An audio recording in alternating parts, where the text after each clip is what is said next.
We don't play all music, only good music. We're Damn Radio. Yes, we are Damn Radio. And I am Samuel Trapp. This is International Flavor.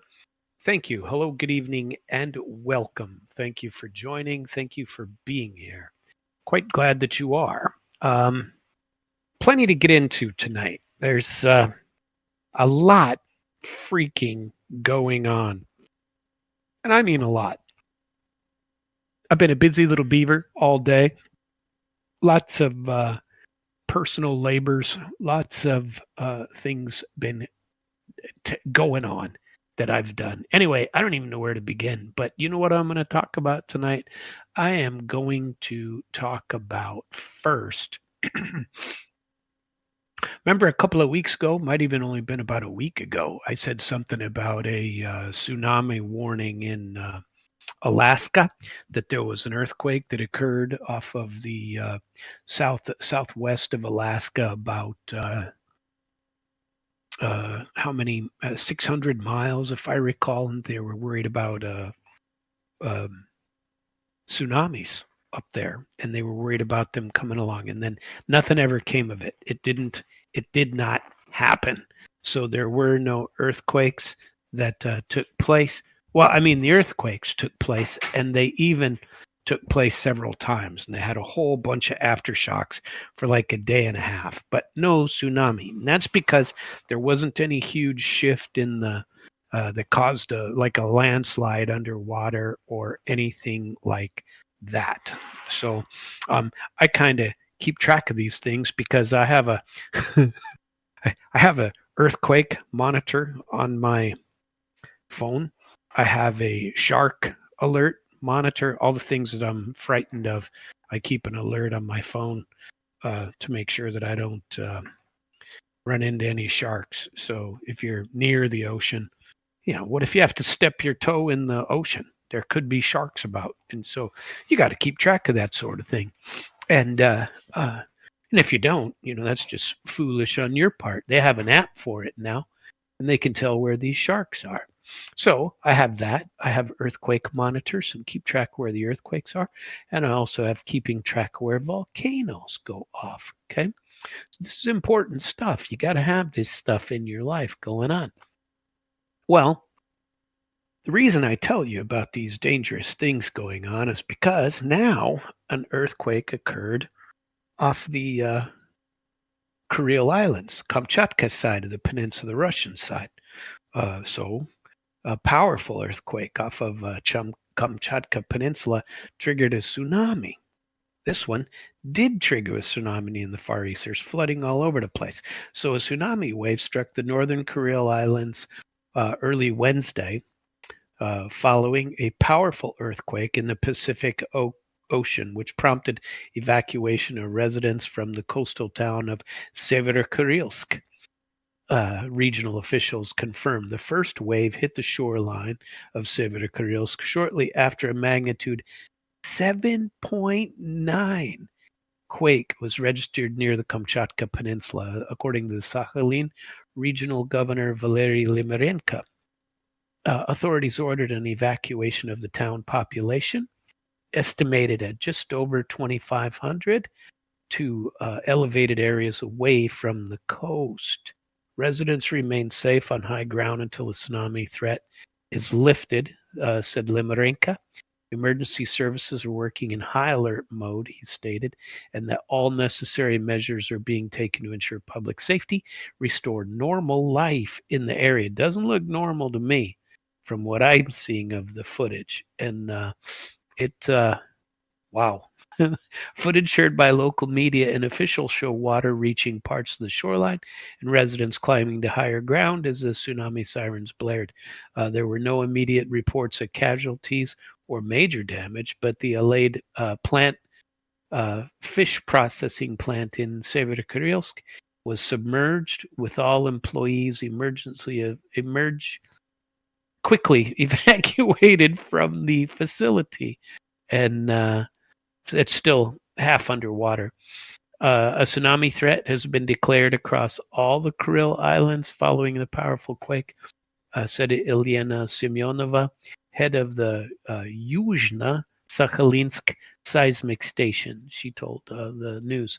Authorities in multiple settlements across the island chain are monitoring the coastline and continuing evacuation efforts as a precaution.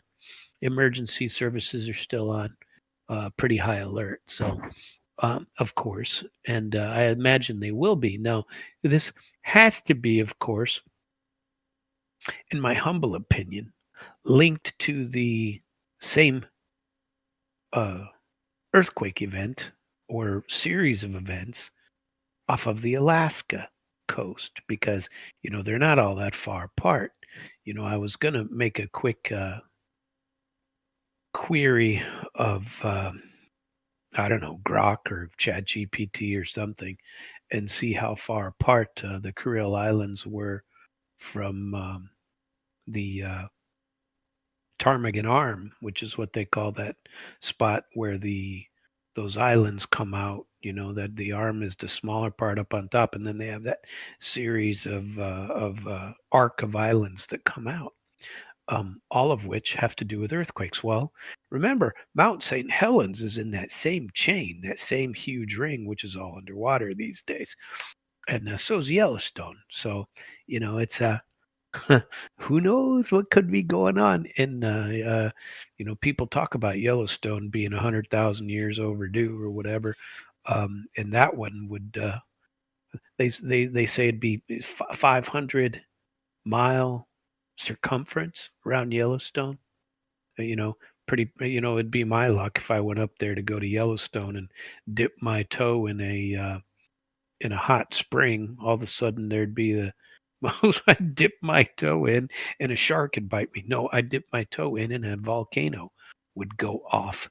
That would be unbelievable, but would certainly happen if me. I always used to say, I'll never win the lottery.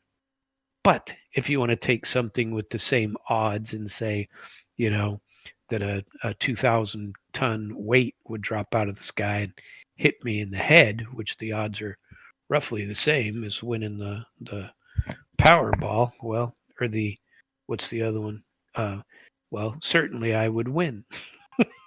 If it's like, if you're going to go outside, get hit by the 2,000-ton weight that magically drops from the sky, well, Sam's going to win that one, right? So, but we shall see what will happen with these earthquakes. I am less than happy with this scenario, and I feel bad for those people that are living over there. There's a lot of commentary on there. Mother Nature is extremely powerful, and it's a dangerous world we sometimes live in. So don't be heading up to Kamchatka right now, or the Kuril Islands or Severokurilsk. Stay away from those places for now, if you would, please, because that's unsafe out there, friends and neighbors. But the main thing I wanted to chat about today, after telling you all that, and by the way, if you feel like calling in, please do. 573-746-8020. Not saying I'll answer, but phone is certainly working, and if I'm not in the middle of something, I will certainly pick up and say hello. So if you'd like to, the things that have been bothering me lately, and I have haven't talked about it in a this week yet. I haven't really gone too deep into it, too far into what's occurring on the front in Ukraine, between Ukraine and Russia. And the old Trumpster, here he goes again. The guy changes his mind as often as some people change their underwear. And it just, this constant uncertainty in the world, where he imposes a sanction, then he takes it away, then he delays, And then it's always, people always excuse him because it's the art of making the deal. Well, it drives me crazy that you just change your stance all the time. Nobody knows what in the hell your stance really is on Ukraine and Russia because, it's I've said this before. It's becoming, if it isn't already, it's his war and no longer Biden's. The days of him saying, "Not my war, it's Biden's," but that is those days are gone. The war is officially his, and he could have stopped it, and he didn't. He had the right idea. I think instinctively he knew, but and he quit. He quit supplying arms. He quit supplying all of that.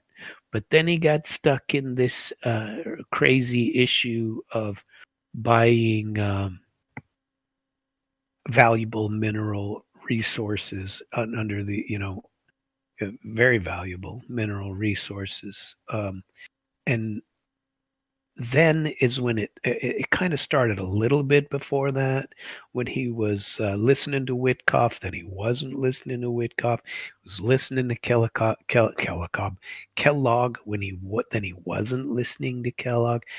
You're better off listening to Witkoff than Kellogg. But now I'm wondering what in the hell's going on with that too, because Witkoff seems to have been co-opted as well by the deep staters, by the globalist theory people that think that they're going to win, that they can win this war. I mean, what is he going to do? In all seriousness, what's he going to do? What is left to him to offer Zelensky? Boots on the ground? Americans would have his head. Is he going to offer them missiles to strike deep inside of Russia? That's a huge mistake if he does. And what's he going to do? His options are escalate. Number one, allow NATO to escalate, which they've been trying to do for a while anyway. And they've been trying to convince him to do. Allowing the Lindsey Graham globalist types of the world to, I don't want to call it winning because they're not winning. It doesn't matter what they do. It truly doesn't. If Europe and if the US aren't willing to nuke somebody, aren't willing to put boots on the ground, aren't willing to do something more than sanctions, nothing's going to change. Okay. I have been trying to theorize what potential there is. First of all, the 50 days everybody knew was a crazy proposition anyway. Everybody knew he'd change his mind before that in the first place, and that the 50 days would come up and then it'd go on to something else. So the fact that the 10 to 12 days has come up doesn't mean anything a whole lot different. It just means that he'll have to change his mind in 10 days or make a decision, because I believe the table has been set for a very long time. And everybody knows that Russia is not going to capitulate. Russia is not going to, okay, sorry. They're going to rub their hands together and say they're sorry, and go back. Give Ukraine back Crimea, give them back Zaporizhia, Kherson, in the Donbass area. Why don't we do that? If you're not careful, you're going to lose the Dnipropetrovsk area and Kharkiv. You're going to lose those at a minimum. And if you're lucky, you don't lose all the way to the Dnieper River, like I've been saying for 3 freaking years. Those places are the vast majority are Russian speaking anyway. A lot of people who are, I don't want to say in the know, but who know things, are saying that the talk is even now that Ukraine won't survive this. Zelensky won't survive it. and for sure, and Ukraine will not survive it. That they'll be divided into, 3 different places. And so I've been trying to. I don't want to call it theorizing because it's not really a theory. It's the truth. It's it's let's talk about it. Let's go a little bit deep into it, okay? So this month is when, not too long ago, within the last few days, Donald Trump shortened his deadline for Russia to cease its war in Ukraine. Okay, and remember, he's taller than Putin, but right now Putin's bigger. Okay, these are empty threats he's making. These are empty threats that Trump is making, especially if all you got in your pocket is sanctions and saying, yeah, we got sanctions and tariffs out of 100%. That theory is not going to work. I'd be happy to be wrong, but it ain't going to work. And so you can say I told you so later if you like. But I hate to say it, I'm right. It's, even a blind squirrel finds a nut sometimes, right? But I'm right about this one, okay? He cut the initial 50 days that he said, and where the hell did 50 days come from? And people were having a heart attack over that. 50 days, oh my God, we're going to lose Pokrovsk, which might be the reason that they moved it down to 10. Because if Russia can't take Pokrovsk in the next 10 days, maybe they could do something, but they're not going to stop that part. They're not going to stop it. But anyway, this ultimatum going down from 10 to 12, it carries heavy implications, right? Trump is threatening Lindsey Graham's punishing sanctions, punishing 100% tariffs, not just on Russia, but also on any nation trading with Russia if Moscow fails to make peace. And here's what I don't understand. Why is Moscow the only one we're worried about making peace? Let's be Mike Myers in his little quotes, when he was talking about his laser that he was. Let's talk about the punishing sanctions. Let's talk about making peace by a new deadline. So Russia has to make peace. What does that mean? Given Zelensky his ceasefire, Russia has said what it takes to make peace. They've said it forever. Here's what you do. You're going to be neutral, like you said you would be. You're going to protect the Russian cultural and heritage rights of the people east of the Dnieper River. Well, actually everywhere, but mostly east of the Dnieper. You're going to quit. Yeah, I don't mind if Ukrainian is. It's not like it matters what I mind, but I don't care if they input a law saying that you can't. You have to, that Ukrainian is the national language and not Russian. That's fine, but you don't punish people for speaking Russian. You don't punish the Russian Orthodox Church. You don't change everything and close any private school that is speaking Russian. You don't. There's a new article came out today. Some Ukrainian lawmaker is wanting to impose a law that says it's forbidden to sing in Russian in Ukraine. What kind of BS is that? So in America, we can't sing in Spanish, right? None of that. Why in the world would you want to sing in Spanish? You're in America, right? You're in the U.S. Learn English, right? No, they say you still have your heritage. Ain't my culture and heritage. Remember that from Oh Brother, Where Art Thou? At any rate, he's going to put his punishing sanctions. The sharp reduction in time frame is pressing questions. What made him change his mind? Do we know? He doesn't want to talk to Putin anymore. He can't. You know why? Because Putin will change his mind. Trump has the bad habit of repeating whatever the last person was that he was talking to. So if he talks to Zelensky, he starts crying and wringing his hands and talking bad about Putin. But if he talks to Putin, he starts saying that Zelensky's a dictator.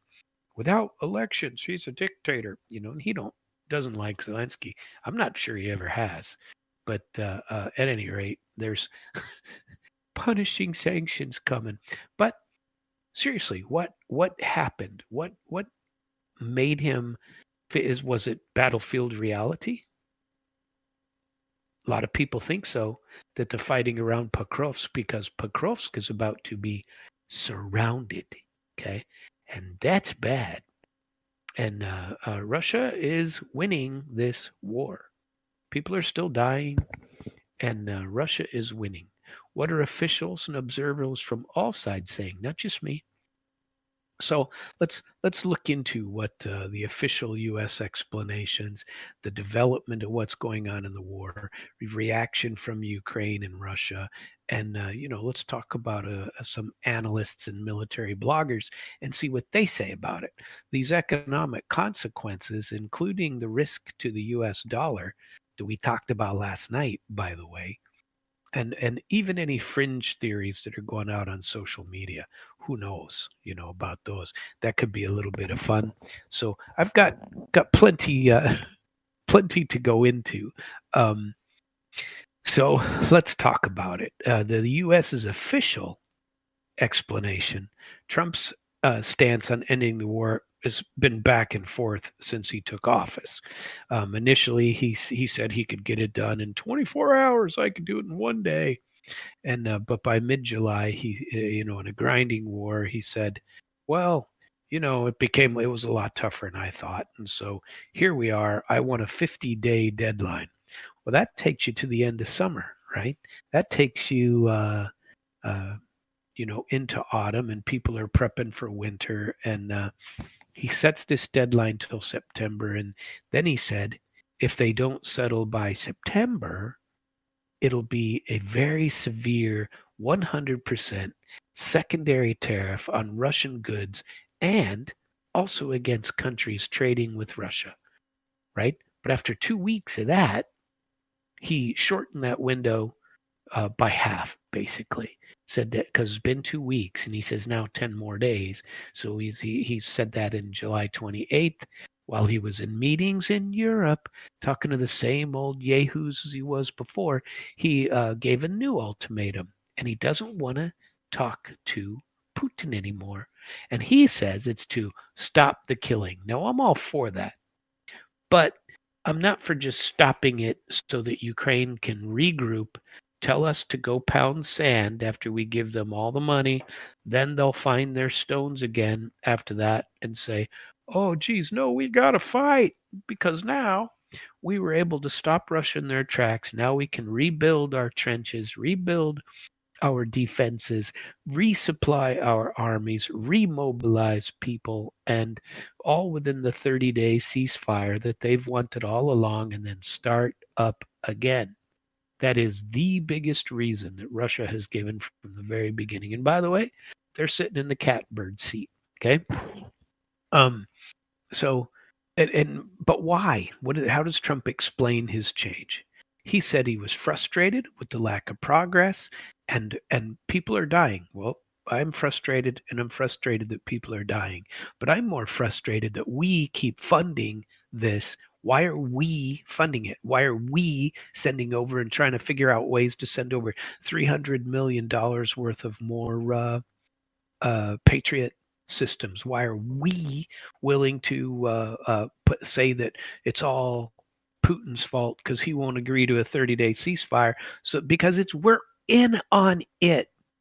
The Lindsey Grahams of the world are in on it. People still think they can win this war, but they can't win if they don't stop it in its tracks right now so that they can regroup. That's the unfortunate part. And Trump is buying into this crap, but I don't believe he's being told the truth. Okay.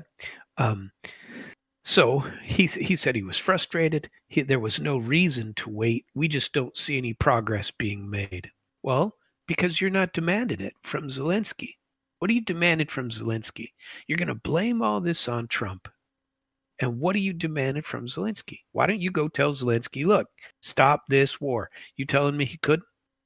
You telling me if he didn't say, listen, you stop and you figure out what line you're comfortable with, because the Ukrainians are dying here far more than the Russians are. Now you can believe what you want on that, but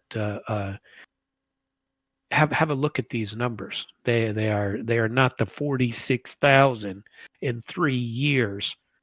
Zelensky is claiming that he's only lost 15,000 a year. Yeah, right. But he told reporters that no progress was being made, and he's disappointed in President Putin. Now, a month ago, he was disappointed in Zelensky and calling him names after discussions with Putin on the phone. But now they're keeping him away from Putin and saying, see, Putin ain't stopping this war. He won't agree to the 30-day ceasefire. Well, no, he won't. And he's been extremely clear about that for years, for the entire time period we're talking about, right? He says he talks about peace, but continues to bombard Ukrainian cities. Well, what are the Ukrainians doing on the other side? They're begging so that they can come bomb ours, but they're still sending in all kinds of what do you call them? UAVs. In Scotland, and he was with, of course, Keir Starmer. You know, he's a Keir Starmer, the genius, right? Trump said he was not too interested in talking anymore to Putin because too many people are dying, and so therefore it's suddenly urgent, like it wasn't before, right? He said if Russia doesn't show real movement toward peace by the new deadline, the U.S. will impose the promised sanctions and tariffs immediately. If you know what the answer is going to be, why wait? Well, you know what the answer is going to be, so why wait? Impose your sanctions now. Quit playing games here. Either impose your sanctions and forget about it. It's not going to change anything. These sanctions aren't going to mean a damn thing. So he also added, I don't want to do that to Russia, because he has an affection toward the Russian people, right? But Putin's got to make a deal. Too many people are dying. Why does Putin have to make a deal? Putin is winning. Putin's winning. And your sanctions aren't going to do much. There might be a little bit of, what do you call it? Hardship in the beginning, but it's not doing anything. So let's take a look at this. It was about July 14th that he put in this 50-day ceasefire, which would have taken him all the way to September 3rd, right after Labor Day. Might have been the reason he picked it. So Trump vowed 100% tariffs on Russia and its trade partners, and he intended to pressure Putin with economic pain, but he wanted to be generous with time, right? And then on July 28, 2 weeks later, he was disappointed and he changed it. He believes that waiting longer is futile. He set August 8 as the ceasefire day, and tariffs will start basically 10 days from today. Trump's new hard line was, some direct quotes. 50 days, I wanted to be generous, but we just don't see any progress. So I'm going to make a new deadline of about 10 to 12 days. Yeah, that's a real solid deadline, isn't it?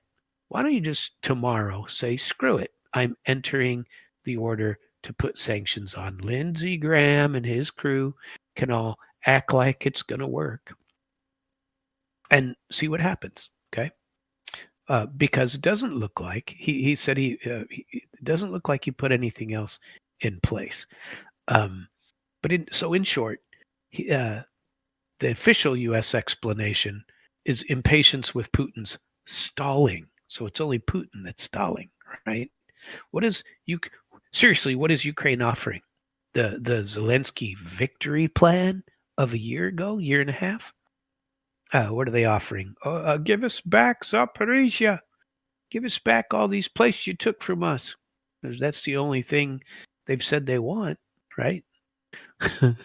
We don't see any progress. That's right. So let's talk about the battlefield developments and why this is important.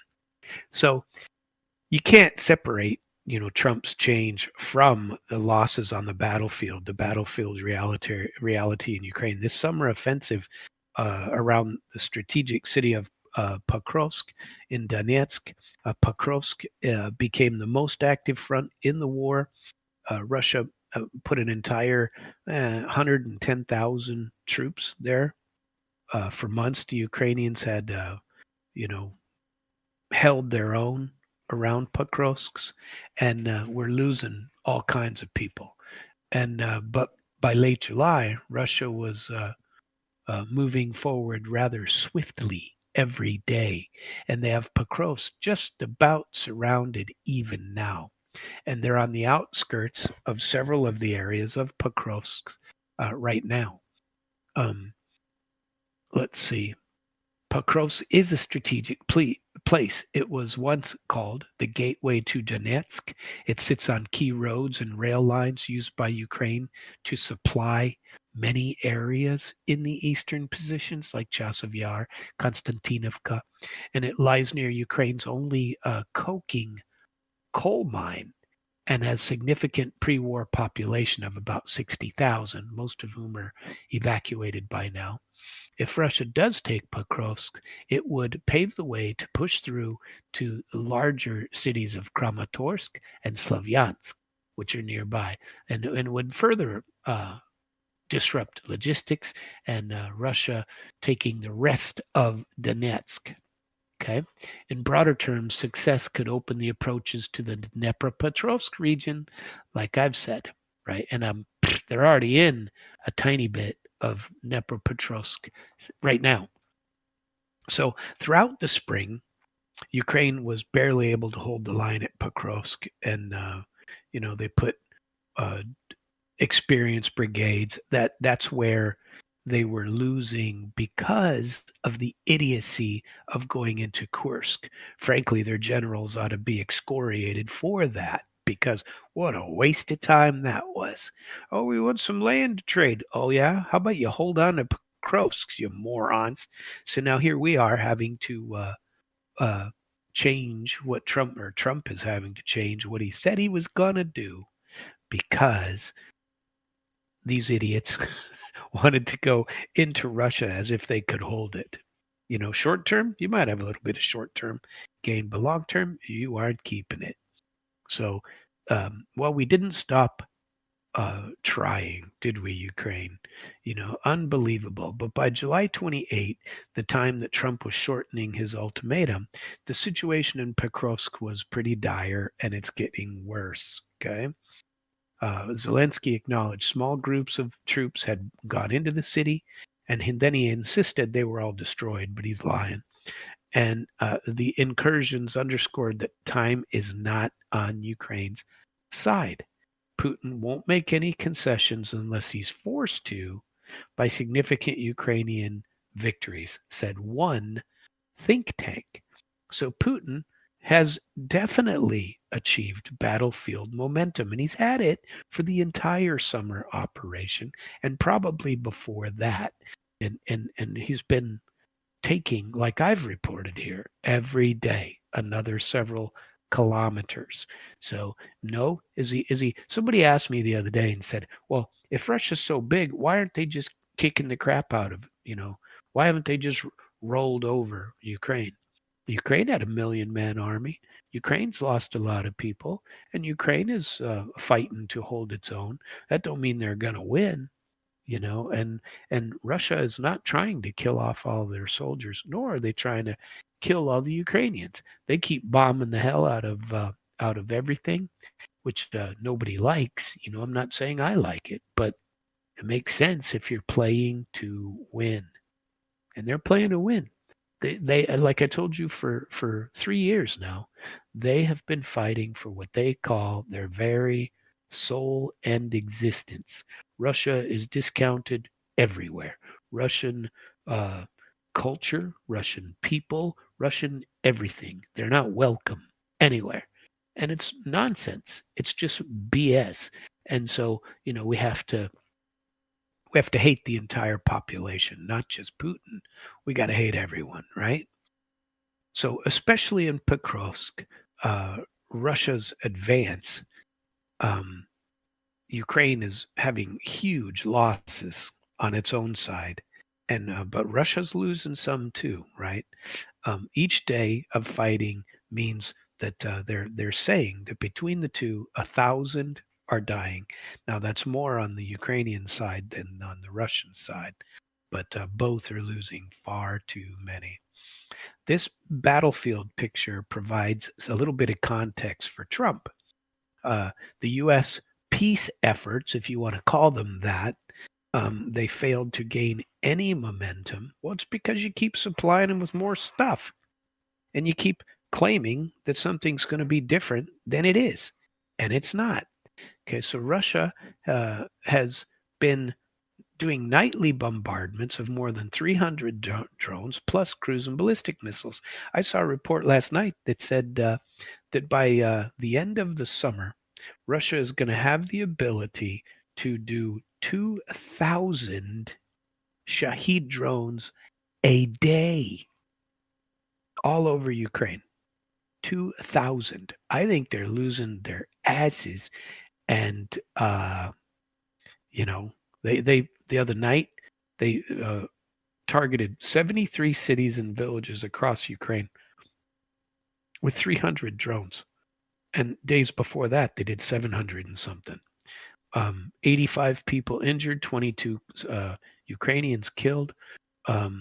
Let's see. Zelensky says he needs very harsh and very painful sanctions on Russia. They're not going to work. Okay? Lindsey Graham aside, they're not going to work. Okay? He said that he's trying to, get Trump to listen to him, right? Saying that these attacks were done after a complete position was voiced by the United States that Russia must end this war and move to diplomacy. Well, when are you going to move to end the war and diplomacy? When are you going to capitulate? When are you going to say enough's enough? And sit down and talk. Why don't you say, all right, we're going to quit fighting? Quit resisting. Say we're done. How is that wrong? Right? How is that? Most of the Ukrainians are willing to stop right now. There's been quite a few surveys, polls on this, said that Ukrainians are willing to give up right now. And it's a pretty sizable majority. I want to say like 72%, the last numbers that I saw. So this accelerating battlefield events, especially around Pokrovsk, have added to Trump's ultimatum. The 50-day window might have allowed Russia to capture Pokrovsk, and maybe they're saying if they cut it to 10 days, Russia won't take it. But if all you're going to do is give them sanctions, you might as well kiss it goodbye anyway. Sit down at the table, Zelensky, and make a deal. Make a deal. Stop it. Keep Pokrovsk.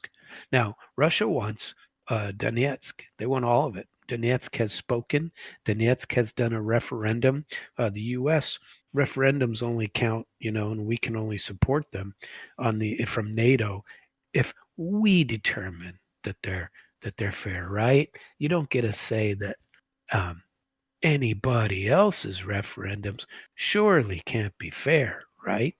Only the U.S. can have fair referendum. We would only support fair referendum, right? Like happened in Serbia, like happened in Kosovo, right? Those very fair ones where NATO is still sitting. Never left, right? They've never left. So what does Moscow say about all this? And some military bloggers, right? The original 50-day version and the new 10 to 12 day deadline are doing nothing but provoking, like even from me, scornful reactions from president, from what do you call it? Speakers, political commentators, defiant officials. The Kremlin's formal response to the initial 50-day demand even rejected that as unacceptable and insisted that Russia will continue its special military operation until it meets its objectives, which it's been saying from the beginning. Deputy Foreign Minister Sergei Rybakov on July 15 said any attempts to make demands, especially ultimatums, are unacceptable, and he called for continued negotiation considering Russia's terms. Instead, Rybakov reiterated Putin's line that Moscow prefers diplomacy, but if we cannot achieve our goals through diplomacy, then the special military operation will continue. This is an unshakable position. Who else has said it? Sergei Lavrov. I watched another speech of his last night in front of a youth university where a bunch of young people were there, and they all stood up and were, applauding him and very much listening, and they're very glad to be in front of him. They respect him. They honor him. And he was saying the same things there, that here we are, and, nobody's listening to us, so we're going to do what we said we were going to do, period. Dmitry Peskov took a cautious tone initially, saying Trump's announcement was a serious announcement and Moscow needed time to analyze it. And then he said some of Trump's comments were personal to Putin and hinted Putin might respond if and when he thought it was necessary. Putin stayed silent on the ultimatum, and the Kremlin took the line that it took note of Trump's comments, but other Russian officials have not been so restrained. Former President Medvedev, Dmitry, who's funny, known for his hawkish, bombastic rhetoric, lambasted Trump's move as a theatrical ultimatum, and he declared that Russia didn't care about it. Well, most people in Russia do not care about it. They're going to do what they said they were going to do anyway, right? When Trump shortened that deadline to 10 days, Medvedev amped up the rhetoric even further. He said this past weekend, each new ultimatum is a threat and a step towards war, not between Russia and Ukraine, but with Trump's own country, is what he said. Medvedev insinuated that Trump's actions are bringing the U.S. closer to direct conflict with Russia, effectively invoking World War III. In a snide exchange on X, he even taunted Senator Lindsey Graham, called him Gramps, and told Washington to work on America first after Graham spoke out supporting Trump's stance. Well, Graham, Graham Cracker. Maybe we should call him Gramps Cracker. He's funny. Medvedev, I mean. Beyond official, Russian military bloggers reacted with vitriol and ridicule of Trump's ultimatum. These influential pro-war people, a lot of them, which are hundreds of thousands of followers, say that Trump is naive, arrogant, or performing for domestic politics. A January 2025 roundup of responses. Let me give you a bunch. One prominent blogger, German Kulikovsky, Starsha Eddy, said that good old Donald is a typical American salesman, not a politician. Nothing but lies in a speech, all to sell an uninformed average person a poor quality product, he said. Guy named Alexei Kargopoltsev, and his call sign on Telegram is Zapiski Veterana, Writings of a Veteran, interpreted Trump's message bluntly. Either do as I say, or I'll pressure you even harder with sanctions. He said that peace is impossible on such terms. Russia cannot accept what is offered, and Ukraine will not agree to what Russia demands. And so the war is going to go on regardless. Agreement with Sam's position. I didn't tell him what to think. I'm telling you what I think. And he said that Ukraine should prepare for the complete destruction of its male population, and Russia should prepare for a long and grueling war. Rather grim, but that's the way it's going to go. A channel that I always watch on Telegram called Dva Mayora, Two Majors. They say that Trump's public ultimatum showed that he doesn't understand Russia or who he is dealing with. Now, I've been making that comment forever. If you think that you can just tell Russian people what to do, you don't know Russians very well. You just don't get it. And they said he doesn't understand. Nothing will be agreed to under that kind of pressure. They also asked, why should Russia trust the U.S. given all of its past cheating, which is true, by the way. This is a common Russian commentary that U.S. promises cannot be believed, and they cannot. Think about this. We won't go an inch to the east, and 9 times we've gone there. NATO is where? NATO's all over Estonia, Latvia, Lithuania, Poland, Finland. They're on Russia's border right now. What would make you think that Russia was going to put up with Ukraine doing that? And everybody knew it. And they ignored it completely because Russia didn't do anything about the rest. So they don't believe it. And the U.S. doesn't follow its own treaties that they put in that I worked on. We have a habit of changing the rules every 4 years. We get to have Hillary Clinton say that Donald Trump encouraged Putin to help him win elections in 2016. I mean, it's pretty comical what they what they put out there, right? And Russia, they never listen to Russia, and they haven't.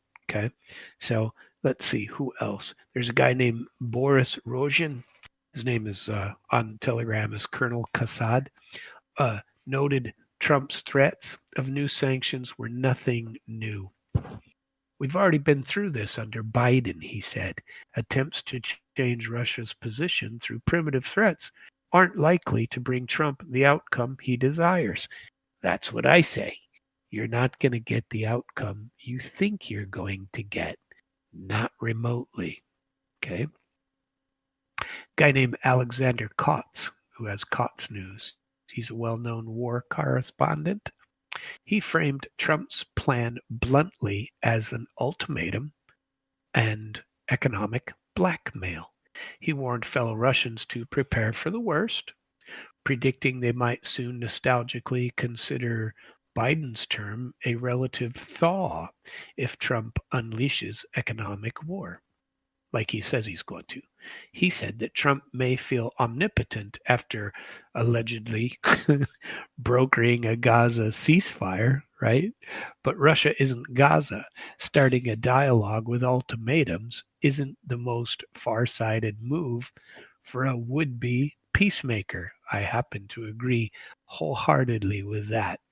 And Moscow will never agree to any deal dictated through blackmail or threat. He calls you know how I sometimes call Trump Donald Jayevich? He calls him Donald Fredovich, and told him to leave and return as a proper statesman, not an overconfident king of the playground, who doesn't have to talk to anybody he doesn't want to. So in late July of 2025, these attitudes just remain. Russian state media amplifies all over the place Medvedev's line that Trump's ultimatum is empty theater and Russia would continue its course. Hardliners in Moscow say they prefer Trump's tougher approach in one respect, and they argue it proves the U.S. wants to directly go at it with Russia, and that Russia isn't really fighting Ukraine, but is fighting NATO and America. And that's true. That's absolutely true. We're the ones paying for it all. If we weren't paying, they couldn't do it. Even if the NATO countries or the EU wanted it to happen, without us, it wouldn't happen. Okay, it couldn't happen.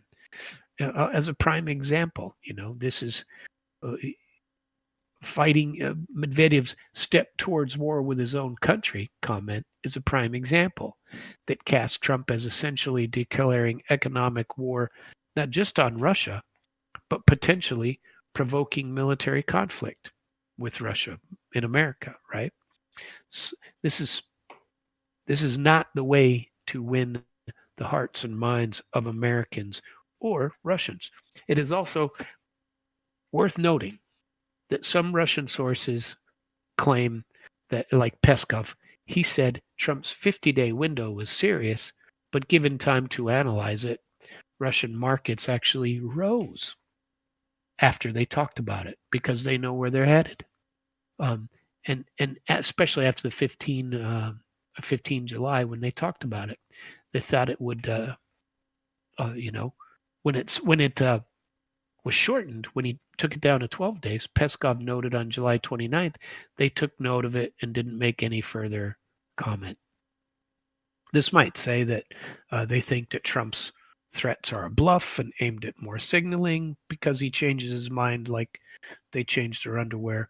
But in sum, Moscow's line is that Trump's ultimatum is basically a threat and blackmail, and it's not going to work.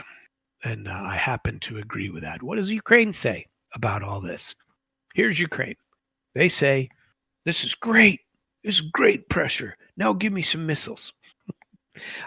Ukraine has applauded Trump's stance. They think, like many delusional people, that sanctions are going to work. They're not. 18 packages of sanctions have not worked.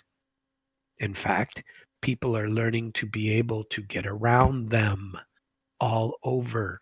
I told you about that in yesterday's program. China's there, India's there, Brazil is there, Iran is there, Indonesia is there. Lots of countries are trading in their own currency so they don't have to be affected by the sanctions. The trade with the US, they're all finding different places to trade. They're trading among each other. It's not as important to come to us. We're kicking ourselves right in the royal behind is what we're doing. So in Zelensky's eyes, Trump's move signaled a clear stance and a determination that Russia must end this war, right? Zelensky thanked President Trump for his focus on saving lives and stopping this horrible war. Yeah, where's your focus on saving lives and stopping this horrible war? Sanctions aren't going to stop it. And I believe Trump knows it, Zelensky knows it, everybody in the European Union and NATO know it as well, right? It says Russia pays attention to sanctions and pays attention to monetary losses. Russia's economy is gone up under sanctions. You hurt yourself with sanctions and these tariffs. And nobody trades with Russia anyway. We talked about that last night. So let's keep on going, right? So Andrei Yermak says, Putin understands only strength, and that has been conveyed clearly and loudly. Oh, really? I think it's a pansy move. That's what it is. The manly move would be to cut off Zelensky and say, you will stop this war. Or we'll cut you off. We'll quit providing this to you. Tell me what justifies continued wasting of money. What's going to happen in 10, 20 days? Is Lindsey Graham going to have another package to send another? You know what one Ukrainian official asked for last week? He said they needed every year $120 billion. 75% of that put up by the United States. That's what we needed. And the rest could come from NATO, with the U.S. giving up a bunch of that too. Nonsense. So Yermak thanked Trump and said Zelensky shared his sentiments. So Ukrainian leadership believes that only decisive pressure, especially economic, would compel Putin to consider peace. It ain't going to work. Ukraine's tone on Trump, too, has evolved.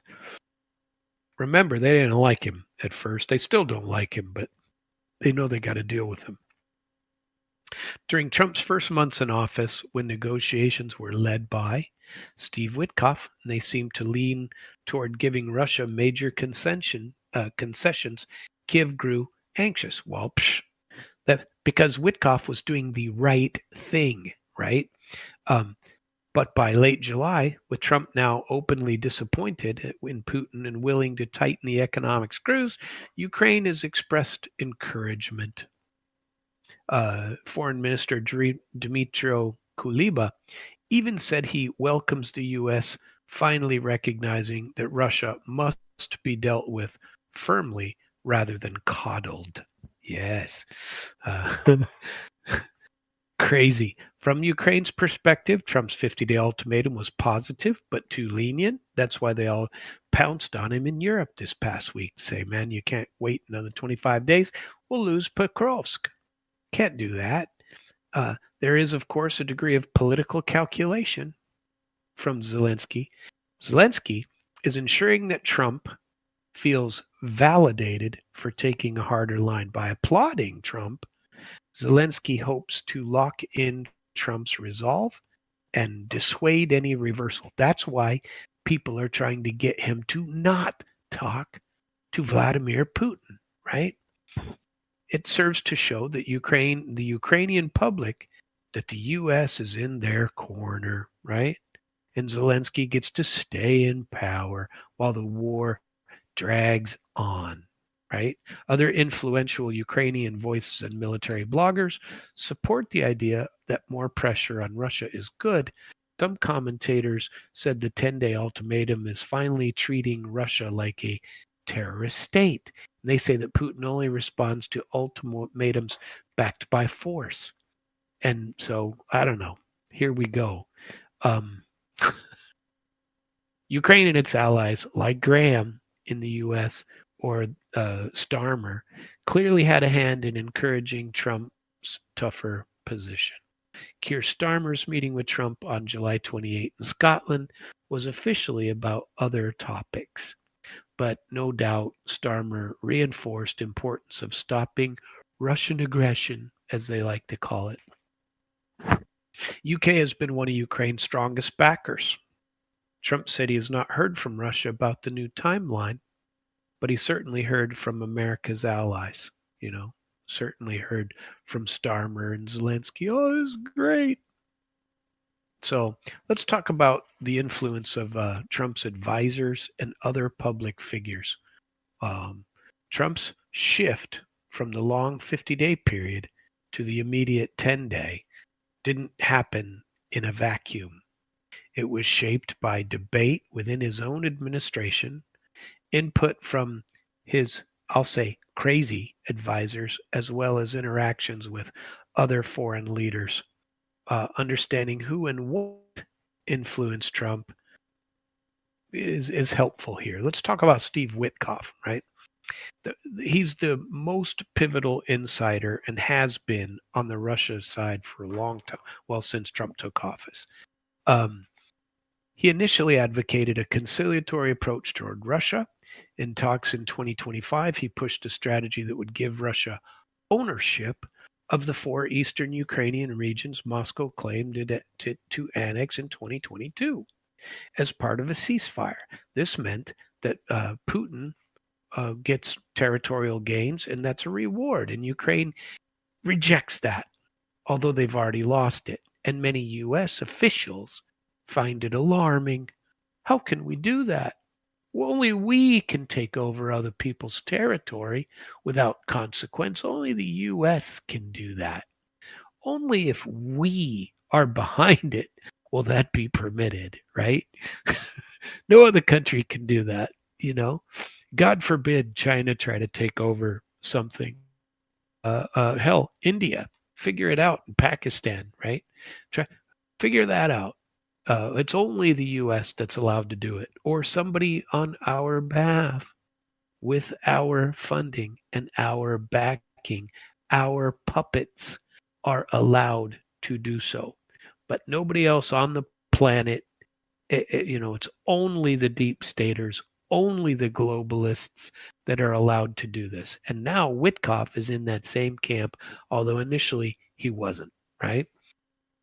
Witkoff even argued publicly that settlement was emerging and talked about permanent peace.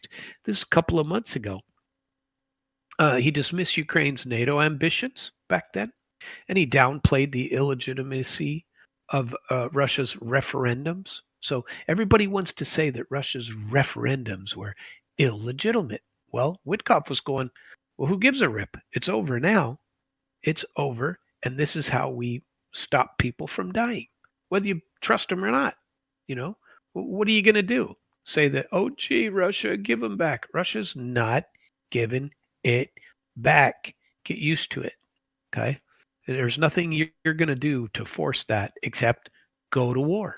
And who's going to go to war? Even NATO won't go to war against Russia. They won't do it. Certainly won't do it without the U.S. Mm-hmm. In March and April of 2025, Witkoff met Putin multiple times, came away optimistic, and, but Putin's subsequent, now we're going to blame Putin here. It's all Putin. Putin, Lavrov, Peskov, Zakharova, pick anyone. Every single one of them. Nebenzia, the guy, the UN ambassador, has been, all of these people have been completely open and transparent and have not changed what they said for the last 3 years with what they will do to what this will happen. It's not going to change. It will not change with this. Okay. Now they say everything is Witkoff's approach is now soured. It was apparent that Putin was stringing along negotiations. How? How do you figure he's stringing along? By saying exactly what he wants. I'm not giving you a 30-day ceasefire. I'll give you a peace deal. What good's a 30-day ceasefire going to do? What are you going to do? Oh, we know what you're going to do. You're going to get together, dig new trenches, dig new places, rearm your people, and we're going to have to start this all over again. But we're winning right now. Bring your sanctions. We don't give a rip. We'll deal with them. If they come upon us, we shall deal with them. Right? Ukraine's demilitarization, that would mean the effective end of Ukrainian statehood. Now, I don't know how that would be, but that's what they were claiming. And Trump grew frustrated that Russia has yet to accept a 30-day ceasefire that has been proposed. Well, because it wasn't proposed as a permanent ceasefire. Then they keep ignoring that little part, right? According to Reuters, 2 partial ceasefire deals, one on energy infrastructure, one on Black Sea grain. Remember that? Weren't ever backed up, and Ukraine didn't follow them anyway. Each time he talked about the support for it, nobody did it. The Atlantic Council said that Trump had repeatedly signaled that he was ready to accept most of the Kremlin demands, but then he didn't do it, did he? And they keep blaming Putin for the stalling. Nothing on the other side, not one word on the other side. And that's just lying, flat out lies. You know, as an experiment, it would be really interesting to do, but Russia won't, and rightly so. But think about this. If Russia said, all right, let me prove my point. And the trouble is it'll cost you a ton more lives, It could cost you another 30,000 lives that you don't need to lose, okay? Suppose today that Russia said, all right, for the month of August, we're going to give you a ceasefire. Total ceasefire, freeze the combat lines right where it is. Do your worst. What you would see in 30 days, you wouldn't see a final end to the war on the lines that are already there. You would see Ukraine setting up new equipment, setting up new air defense, setting up new trenches, bringing in another level of conscripts. They would immediately pass something to lower the conscription age down to 21 or 18 or something to get people to join the military, and would restock, resupply. The U.S. would give them the 110 billion that they're asking for, and then we would start all of this over again in September. Why would Russia do that?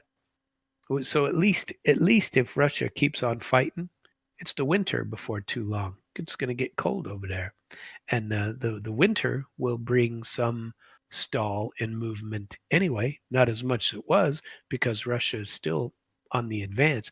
But it'd be fun to do. Fun. Why did I say that?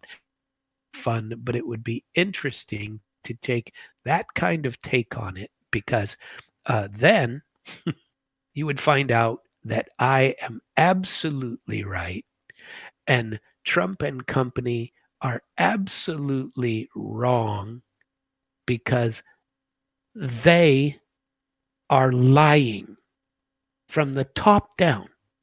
And maybe not Trump. Trump wants this over, but everybody else is lying and they're playing him. Lindsey Graham, these idiots still think they can win.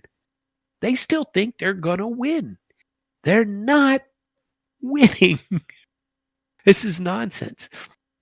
Well, at any rate, after all of these things, and by mid 2025, Trump was recalibrating, leaving what Wickoff was asking him to do because people like Kellogg and people like Lindsey Graham finally got his ear. The war wasn't over in 2 days, and so now these idiots have his ear. These idiots don't want the war over. They want a delay. They want a 30-day ceasefire, but they want it so it will continue. And it will be a war of attrition for the next 10 years. So I think that Russia will stop after Dnipropetrovsk and Sumy, and Kharkiv. But they may stop just if they take over the Donbass and they stop. I think they may stop if they get the rest of Donetsk. That's a possibility because those are the goals of what started this war. It'd be interesting to see what does happen. But if Ukraine keeps fighting and keeps pressing, then they're going to end up in Odessa. They're going to end up losing, what's the one down below there? Nikolaeva. They're going to end up losing that one too. So Lindsey Graham, another critical outside influencer who's an idiot, a Republican senator known for his hawk. Remember, we're going to start calling him Hawk. Hey, Hawk, what's happening? His hawkish foreign policy. Never met a war he didn't love. It's hard not to love a good war, right? Graham has a unique relationship with Trump. Sometimes ally, sometimes critic. Graham firmly supports aiding Kiev and punishing Moscow. Guy thinks he's punishing Moscow, right? He visited Ukraine more than he visits his home state and declared that Russia is dying in the war. Russians dying in the war is the best money we've ever spent, he said. And that, that's what an idiot to say stuff like that. That is no diplomat, not remotely. Graham likely is the person counseling Trump that he's being too soft on Putin. And when Trump first announced a 50-day deadline, Graham, along with Blumenthal, the old Blumenthal, both of them are in each other's pockets, Blumenthal and Graham. You don't know where Blumenthal ends and Graham begins. They said, it's a powerful warning. And they'd been pushing bipartisan legislation for more sanctions, right? But after the deadline was shortened, Graham became Trump's attack dog on Twitter, directly speaking to Medvedev and warning Russia's partners. This suggests that Graham was actively encouraging Trump to what he says, tighten the screws. Trump values strength, and he would hear from Graham that anything less than immediate action would be seen as weakness. The fact that Graham calls it a bloodbath or says that he's going to create an economic bloodbath and told Russia they would be mistaken about Trump's resolve indicates an effort to play Donald Trump. That's what he's doing. He's playing Trump because Trump, likes the accolades. It's all about him and always has been. More power to him, by the way. I don't have any problem with that. I don't have a problem with Trump being who he is. But he's not. If you're making decisions in a vacuum where the only real advice you're getting is from Lindsey Graham, you got problems. That's nonsense. The next one, let's talk about Zelensky. While Trump and Zelensky haven't had a known formal meeting in 2025, except the 15 minutes in the Vatican. Excuse me. Zelensky's influence has been indirect through public statements and talking through people like Graham or Kellogg. I think it's the reverse. I think Kellogg and Graham are keeping Zelensky away from him because Trump doesn't like Zelensky, not remotely. Zelensky, campaigned for the Democrats when Trump was running for office. And in 2016, he released that report that said that Trump's representative was hiding money in Ukraine, was helping hide money over there. He started part of the Russiagate stuff, right? Or supported that when it came out later. And Zelensky has been, I'm sorry, I meant in 2020. And that was back when this was released back in 2020. Nonsense. And so Trump doesn't like Zelensky. So if you keep him away and you only have to listen to Graham or Kellogg, not even Witkoff anymore, then you might have a chance at corralling Donald Trump. And that's what they're doing. They're corralling Donald Trump. So Zelensky made clear that Ukraine would never occupy or never recognize the occupied territories as Russian. This stance has been relayed to Trump's team, and it was first Witkoff who sat in a meeting with senior Ukrainians in Paris along with Rubio. And they convinced Trump that Ukraine would not agree to the overly pro-Russian deal Witkoff was floating. But nobody cares about what Russia wants. We're okay to, no, they'll never agree. So you can say that Ukraine will never agree, but you're not allowed to say that Russia will never agree. I don't understand that philosophy at all, especially when Russia is winning. Russia is not losing. Russia is winning. And so something needs to happen here, people. And I still think that Trumpster ought to just cut him off. The easiest way to end this is to cut him off, right? Let's talk about the old Keir Starmer, Stormtrooper Starmer.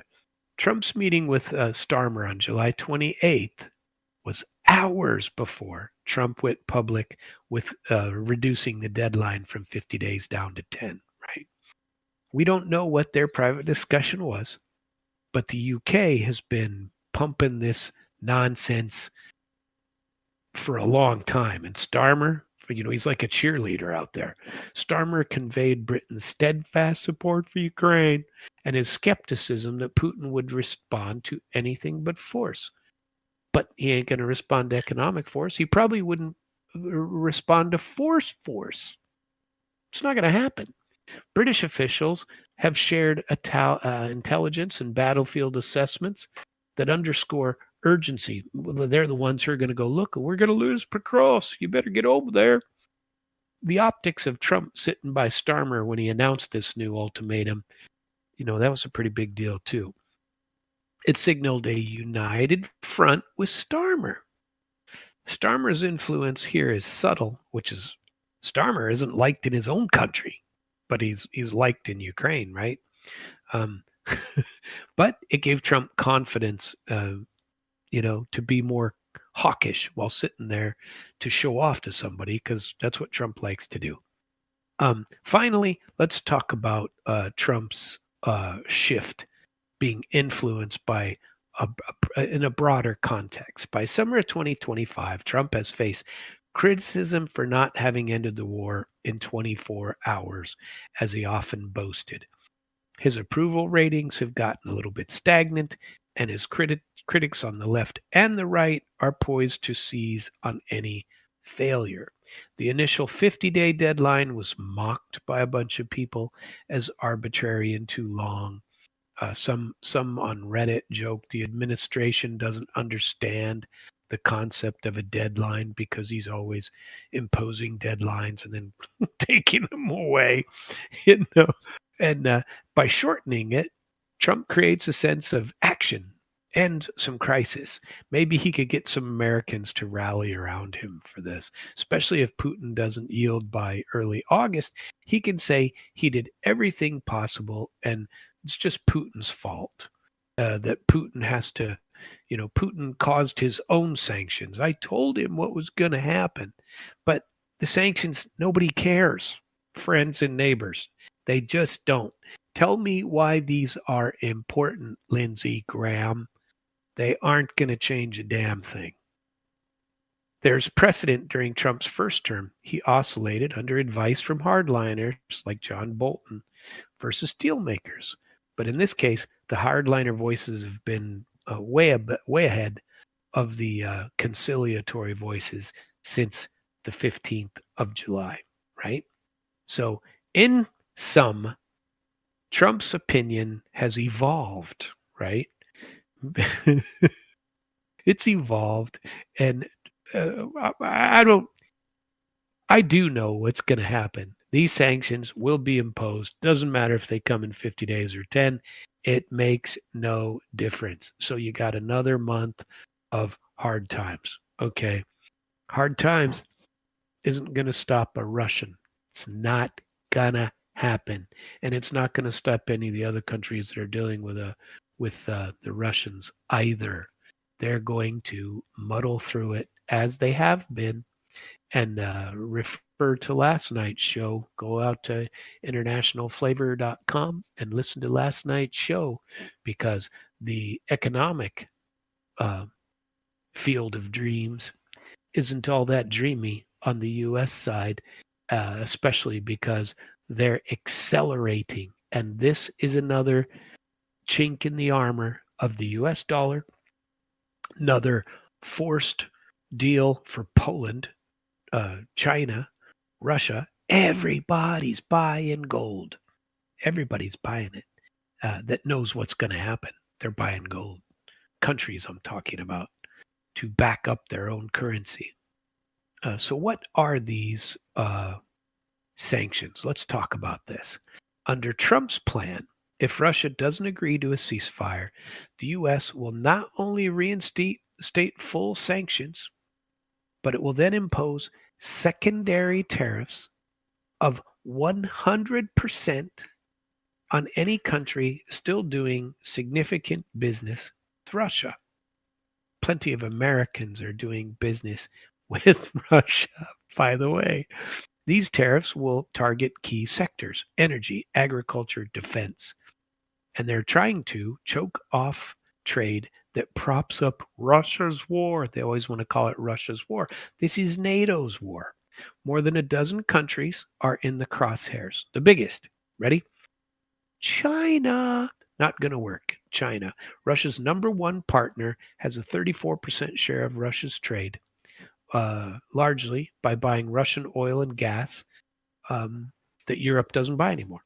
China and India now altogether have an estimated 85 to 90% of Russia's seaborne crude oil. Now, I want to point you out to a guy named Jai Shankar, who I watched again last night.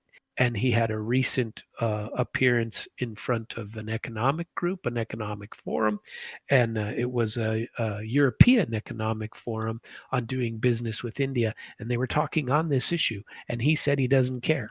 He said it's not going to stop it. Remember, they're paying in rupees and in rubles, so I don't think it's going to change. China's spokesman said there are no winners in a tariff war, and China said it won't bow to Trump's demands and stop trading with Russia. And indeed, such pressure will push China and Russia even closer economically and politically. It's not what you want. India is Russia's number 2 oil customer. And they greatly increased their imports of discounted Russian oil after 2022. Brazil is also a huge buyer of Russian fertilizer. India has tried to maintain a neutral stance, and they continue to say it through Jai Shankar and others, and they trade with them. 100% U.S. tariff on Indian goods or embargo on Indian oil purchase might strain U.S.-India strategic partnership, but so far, Indian officials have been saying publicly that Graham's warning about blood money from Russia oil would see it as an attack on its own energy security, and domestically in India, others will use it to stoke anti-American sentiment and push for more use of rupee-ruble arrangements to bypass the dollar. That's what's gonna happen. Other BRICS in the global south. Brazil, a big buyer of Russian fertilizer and an exporter of food. Turkey, a NATO member but huge Russian energy importer. UAE, financial hub for Russian oil trade and a haven for a lot of oligarchs. And others like Vietnam, Thailand, Saudi Arabia, which has various dealings with Russia, could all be impacted. But many of these countries practice non-alignment, and and they will strongly resent Washington dictating their foreign trade. People hate it. They don't want to be told what to do. So all you're doing, Lindsey Graham, is speeding up the decline. Brazilian President Lula has been very vocal about finding alternatives to the dollar in trade. Turkey's economy, hit by tariffs or loss of Russian gas, they might capitulate, Turkey. But we can expect these nations to protest or find workarounds that, it's not going to work. But from Trump's perspective, he thinks that this is meant to amplify pressure on Putin and isolate Russia. But Russia isn't isolated. Nonsense. He's attempting to force people to do something by creating a global economic blockade of Russia. They're all coming up with ways to escape from the SWIFT system, to escape from a lot of stuff. What is the risk to the U.S. economy? Imposing 100% tariffs on major trade partners means Americans would pay dramatically more for imported products, like electronics to clothes and raw materials.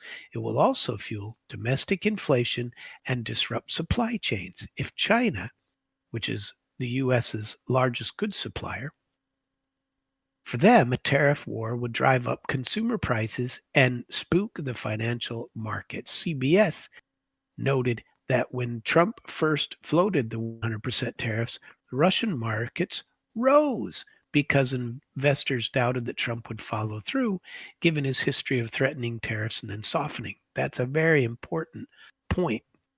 I'm not sure that he'll do it anyway.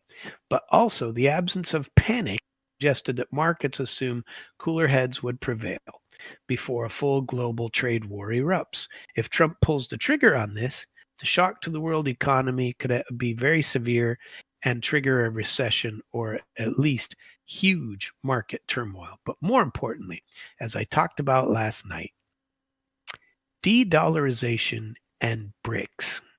The most far-reaching consequences will be accelerating the move away from the dollar in U.S. trade or international trade. Countries threatened by U.S. sanctions tariffs have already a very strong motivation to create alternative payment systems to avoid U.S. financial leverage. Remember, even Saudi Arabia is doing this.